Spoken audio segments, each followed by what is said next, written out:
Oxfam is an international relief and development organization that is studying the effects of land grabbing. Joining me now from Bloomberg's Washington, D.C. studio is Gawain Kripke, Policy and Research Director at Oxfam America. Mr. Kripke, welcome to Bloomberg's Bottom Line. Thanks for joining us today. Thanks for having me. Sir, you just heard our Alan Bierga on the phone describing land grabbing. How serious is this?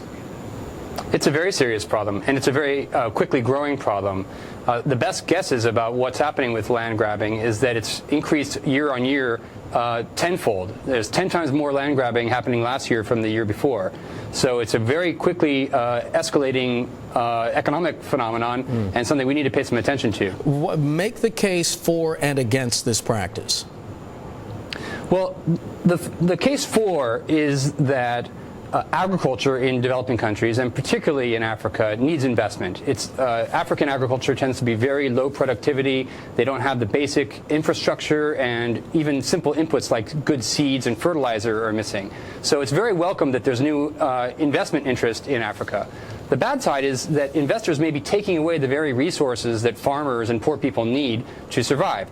And if they're grabbing the land and then even expelling the existing populations, that does no good for the local populations who really need that help. Are governments making deals that basically throw people off their own land, specifically here small farmers?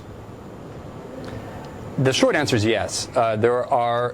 There's a lot of complexity, and I should say a lot of confusion and maybe even some secrecy in how land is managed and how land ownership is treated in many countries. So this gray area creates the opportunity for bad decision-making, sometimes corrupt decision-making. So the answer is it's often true that political leaders are making deals that the public doesn't know about in developing countries, in Africa, and the public, especially the farmers in those communities, are getting the short end of the stick. Mr. Kripke, how do these transfers take place?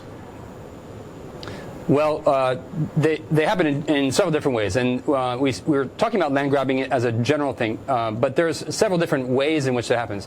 There is actual acquisition of land, which is probably rarer than long-term leases or usage leases that happen. We see different actors coming in trying to do different things, sometimes trying to buy access to land to set up their own commercial properties, sometimes setting up plantation farming or outgrower schemes. So there's a range of activities, and they have different effects, but the general thing is to worry about what the existing users of those lands are doing. And some of those users don't own the land, but they use it for their livestock, or they occasionally farm a little bit on those lands. And if the land is deprived for local communities, then they need to find somewhere else to make a living. Have we been seeing any unrest as a result of these practices?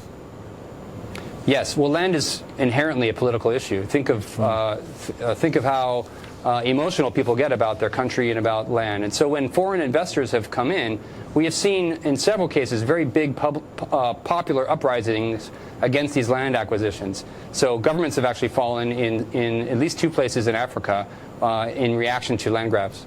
I was just talking to our Alan Bierga on the phone from Nairobi, and we were talking about this practice. And one of the things that we were getting into is the private sector pursuing some of these land deals. How much private sector influence is there? There are several categories of investors. There are the sovereign wealth funds. These are sort of funds that are held by governments, and they are interested in securing access to land and commodities for their countries. There are big investment operations, hedge funds and institutional investors that are making plays in land acquisition. So we see that as a growing area of land acquisition. Some of them are real fly-by-night operations set up just to acquire specific properties. And then there are some acquisitions being done by as part of supply chains for multinational companies, sometimes through contracts, but feeding into big supply chains for big food companies or big trading companies. Sir, in our last minute, communities that are affected by this, are there any positives out of this? Well, the positive is that there is interest in agriculture and there's interest in Africa. So that's been a very neglected economic sector and a very neglected region for decades. There are hundreds of millions of farmers who would like to improve their livelihoods, would like to increase their production, and can be part of the solution to poverty and hunger around the world. But making investments that exclude them or bypass them is going to hurt them and have a lot of political risk. Sir, if I might ask quickly in our last 20 seconds then, the United States government, I would assume that they are aware of this practice. What's the U.S. doing about it? The U.S. hasn't done very much. There have been several Why do you international suppose that efforts. Is? Why? I think the U.S. policymakers have a lot of things to worry about at the moment, and this isn't creating a problem for them at the moment, so I imagine it's not on their agenda. But to the extent that the U.S. cares about political stability and, as President Obama has said, that we care about the livelihoods and hunger and poverty around the world, this is something the U.S. should start caring about. All right, Gawain Kripke joining us on the phone, or excuse me, from our bureau in Washington from Oxfam. Mr. Kripke, thanks so much. Appreciate it. Thanks for having me.